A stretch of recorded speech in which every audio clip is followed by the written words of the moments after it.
Hello viewers, welcome to Bangla news headlines. কলকাতার নেতা শুভেন্দু বাংলাদেশের যে চলমান পরিস্থিতি রয়েছে সেই পরিস্থিতিগুলোতে আরো উস্কানি দিচ্ছে এবং বিভিন্ন রকমের সে অপতৎপরতা চালাচ্ছে।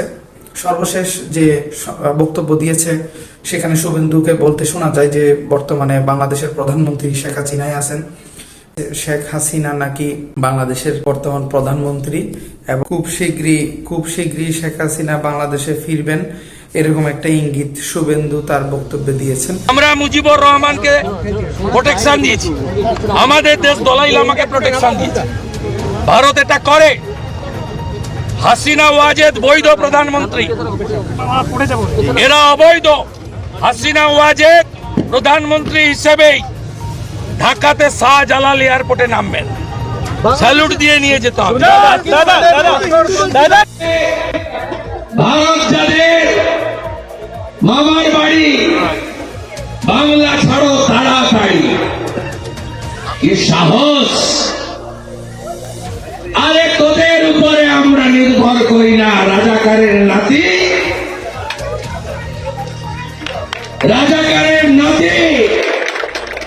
পাকিস্তানের অবৈধ সন্তান,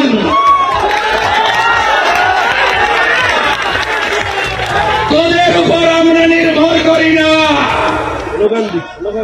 আমাদের উপর তোরা নির্ভর করেন। আমরা ৯৭টা পণ্য না পাঠালে তোদের ভাত কাপড় জুটবে না। ঝাড়খণ্ড থেকে উৎপাদিত বিদ্যুৎ ফরাক্কা দিয়ে না পাঠালে ৮০ গ্রামে আলো জ্বলবে না। ওখানে হিন্দু, শিখ, জৈন এদেরকে কার্যত শূন্য করে দেওয়া হয়েছে। এদের একটাই এজেন্ডা, বাংলাদেশ থেকে হিন্দু শূন্য করতে হবে। হিন্দু এলাকায়, হিন্দু বাড়ির সামনে, হিন্দু মন্দিরের সামনে মিছিল করছে। কি বলছে? নয় ধর্ম ছাড়ো, নয় দেশ ছাড়ো।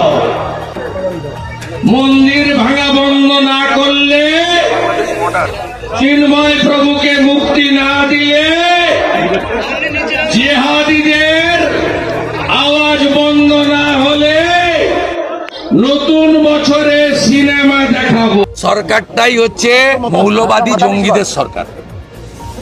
ওই সরকার বৈধ প্রধানমন্ত্রী শেখ হাসিনাকে সরিয়েছে। পৃথিবীর কোন দেশে দেখতে পাবেন না এইভাবে দখল।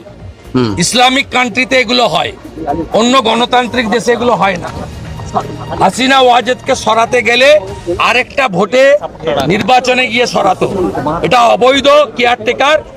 একে আমার বিশ্বাস আমেরিকা সহ মানবতাবাদী দেশগুলি, ভারত সহ, তারা এগিয়েছে এই অবৈধ সরকারকে উৎখাত করে জঙ্গিবাদকে নিকেশ করবে।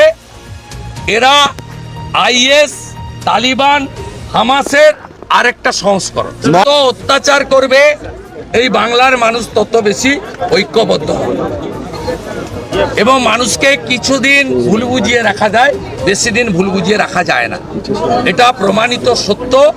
আজকে এপার বাংলার হিন্দুরাও বাংলাদেশ দেখার পরে আতঙ্কিত। অলরেডি ৩২-৩৪% ওরা হয়ে গেছে। ৫০ পেরিয়ে গেলে পার্সোনাল ল চলবে, তখন সংবিধান চলবে না, তখন বিকাশ ভট্টাচার্য রাস্তায় দাঁড়িয়ে গরু খাওয়ার সুযোগও পাবে। সাধু সন্তদের মধ্যে বিভাজন করার চেষ্টা করছেন এরা। মোদিজিকে হিংসা করতে গিয়ে ভারত বিরোধী হয়ে পড়েছে। আগের সরকার এরা মোদিজিকে হারাতে না পেরে ঠকাঠক, খটাখট অনেক কিছু বলে ফাইনালি মোদিজিকে হারাতে না পেরে এরা এখন ভারত বিরোধী হয়ে গেছে।